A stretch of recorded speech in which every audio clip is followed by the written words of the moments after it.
Oke, kembali lagi kita sekarang belajar instruksi timer ya, instruksi dasar yang mungkin beberapa dari kalian sudah mahir mengenai CX programmer, salah satunya di instruksi timer. Jadi kali ini ya kita belajar bersama intinya mengenai instruksi timer yang fungsinya itu digunakan untuk mengatur penyalaan sebuah output misalnya yang itu sesuai dengan waktu yang kita inginkan, seperti itu. Nah, untuk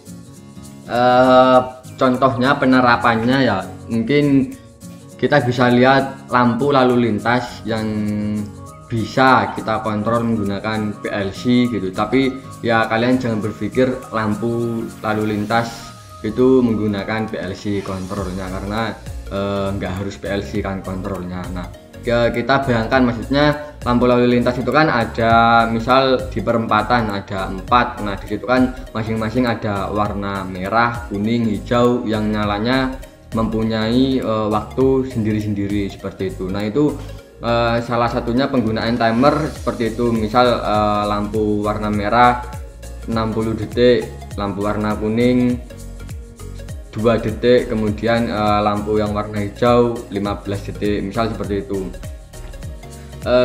Kemudian untuk penerapan lainnya mungkin kita bisa gunakan ke rangkaian start delta untuk motor yang otomatis. Jadi perpindahan dari start ke delta itu otomatis, misal dari start dulu 3 detik atau 10 detik, kemudian baru pindah ke delta. Nah, itu yang kontrolnya menggunakan PLC, itu kita bisa menggunakan instruksi timer ini. Oke, langsung saja kita buka CX programmer. Kemudian saya new dulu, saya kasih nama timer, kemudian device-nya JP1E yang ada di belakang saya ini dengan CPU tipe E20. Nah, klik OK. Nah, saya perbesar dulu ya. Oke, pertama untuk menghidupkan timer saya menggunakan push button lah. Switch mungkin lebih enaknya switch ya, biar saya tidak terus menekan, jadi menggunakan switch button dengan alamat 00. Oke, nah kemudian saya menggunakan shortcut T atau bisa langsung menulis timer tim gitu ya. Nah, kemudian setelah spasi itu alamatnya 0, ini berarti nanti 000, kemudian spasi lagi pakai pagar. Nah, terus di sini itu lamanya timer yang kita inginkan, jadi bekerjanya berapa lama. Di sini saya menggunakan 3 detik. Nah, karena timer di CX programmer ini satunya itu oh ya, ini pakai tipe BCD ya, biner. Jadi satunya itu 100 milisecond. Jadi ketika kita tulis di sini pagar 1, berarti itu 100 milisecond. Karena saya ingin 3 detik, berarti menggunakan, saya tulis di sini 30. Nah, ya di sini ada keterangannya bahwa timer ini satunya itu 100 milisecond. Oke, kemudian supaya kita tahu bahwa timer setelah 3 detik ini bekerja, kita gunakan di sini kontak bantunya NO dari timer dengan shortcut C barusan. Kemudian saya klik enter, kemudian sekarang saya tulis T alamat timernya 000, saya enter, terus kontrol arah kanan, kemudian saya gunakan output 100.00. Oke, nah kita coba ini dulu, kita simulasikan. Ctrl Shift W, kemudian saya aktifkan di alamat 1. Nah, dia menghitung selama 3 detik, baru di sini karena kita menggunakan kontak NO ya, berarti gini, ketika kita menggunakan kontak NO ataupun kontak NC, jadi ketika timer itu bekerja, maka kontak NO yang awalnya kontak yang awalnya NO berubah menjadi NC, begitu juga sebaliknya, kontak yang awalnya NC berubah menjadi NO. Jadi karena kita barusan menggunakan NO, ketika timer itu bekerja, maka yang awalnya NO dia akan berubah menjadi NC, mengalirkan arus ini ke output 100.00-nya. Jadi dengan demikian ini menyala alamat output 100.00. Nah, kemudian kapan timer ini mati? Jadi matinya itu kita cukup matikan sumber dari timer ini sendiri di ladder diagram ini. Jadi saya kembalikan ke 0, maka timer ini dia akan menghitung ulang nantinya dari 30 BCD ini tadi. Nah, kalau di sini tetap menyala, maka timer ini kontak NO ataupun kontak NC nya tadi itu akan tetap berubah, yang NO menjadi NC, yang NC menjadi NO, seperti itu. Jadi ini dengan demikian kita tahu, jadi alamat 100.00 ini bekerja setelah push button ini ditekan dengan delay 3 detik setelah push button itu, switch button itu tadi ditekan, seperti itu. Kemudian ketika switch button ini dikembalikan, maka output dengan alamat 100.00 ini mati. Kemudian saya kembalikan ya, Ctrl Shift W.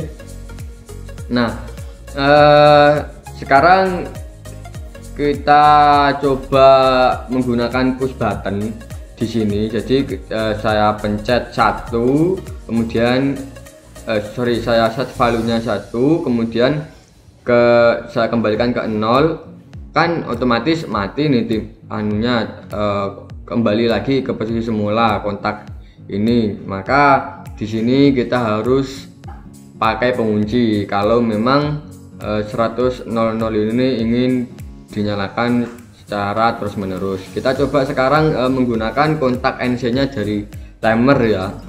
Oke, untuk alamatnya masih sama 00, kemudian kontrol arah kanan. Untuk outputnya saya gunakan 100.02 karena di PLC belakang saya ini sudah saya rantai dengan alamat 100.02. Oke, kita simulasikan terlebih dahulu. Nah, di sini pada kondisi awal atau normalnya itu alamat 100.02 langsung menyala. Nah, ketika ini saya tekan switch button, ini masih pakai switch button ya, kemudian selang 3 detik maka berubah, T0 yang NO ini berubah, kemudian output dengan alamat 100.00 menyala. Sebaliknya di output alamat 100.02 karena di sini NC nya berubah menjadi NO, seperti itu. Nah, kita coba transfer ke PLC nya, kemudian Ctrl T, kita klik yes. Oke, nah ini lampu yang menyala di belakang itu berarti lampu yang dengan alamat 100.02. Kemudian switch button di sini saya aktifkan. Di sini karena sistemnya work online-nya tidak toggle atau tidak mengunci push button, jadi saya aktifkan dari sini dengan alamat 00. Selang 3 detik maka lampunya berubah. Lampu yang nyala yaitu lampu dengan alamat 100.00, yang 100.02 mati. Nah, saya kembalikan lagi di alamat 00 ini saya matikan. Nah, maka berubah lampunya seperti ini yang nyala, yang 100.02. Saya kembali lagi. Oke, seperti itu ya.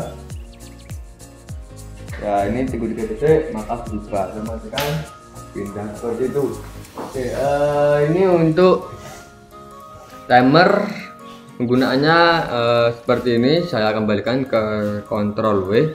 Kemudian sekarang kita coba untuk menggabungkan instruksi-instruksi yang sudah kita pelajari di video sebelumnya, yaitu instruksi keep, counter, dan sekarang kita pelajari timer. Jadi kita coba untuk menggabungkan keep, counter sama timer ini ya.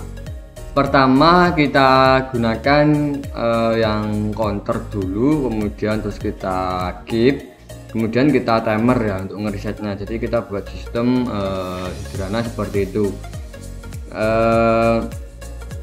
Jadi saya gunakan di sini 00 dulu untuk push buttonnya, kemudian kita gunakan counter dengan alamat 0 dengan hitungan 3, kemudian di reset oleh dirinya itu sendiri C000. Nah kontak bantu dari counter NO nya ini kita gunakan untuk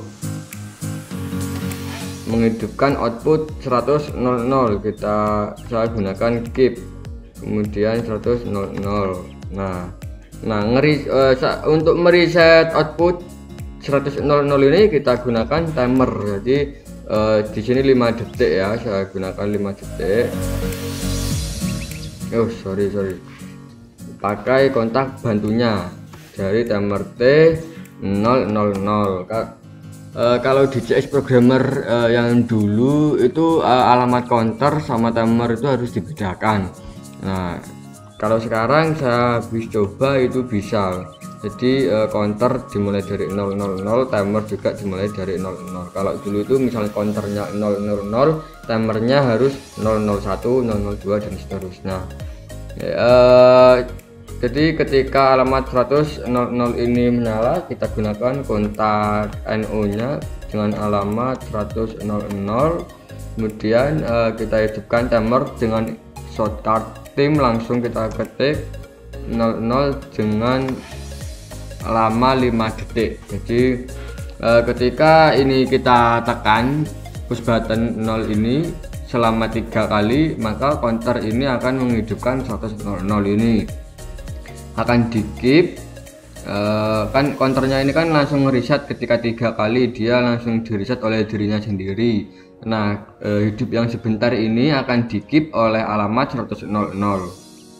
Nah matinya 100.00 ini dia di reset oleh timer. Jadi ketika 100.00 ini bekerja, ini kan dapat NO dari 100.00. Saat itu juga ketika 100.00 ini dia aktif, maka timer ini akan aktif menghitung mundur 5 detik. Jadi ketika 5 detik ketika sudah tercapai dengan hitungan 5 detik, maka ini akan mereset keep seperti itu, maka outputnya akan mati. Kita coba kita simulasikan saja, Ctrl Shift W. Oke, saya aktifkan. Oke, saya matikan lagi, saya aktifkan, saya matikan lagi, saya aktifkan, saya matikan lagi. Oke, ini kan menyala, kemudian 5 detik keep. Ini alamat 100.00 ini akan mati dengan sendirinya seperti itu. Kita langsung coba lagi, kita matikan, kita hidupkan yang kedua kalinya, kemudian kita hidupkan yang ketiga kalinya, kita matikan. Nah ini menyala, kemudian selama 5 detik dia kemudian mati lagi. Nah itu pembelajaran kita tentang instruksi timer pada video kali ini.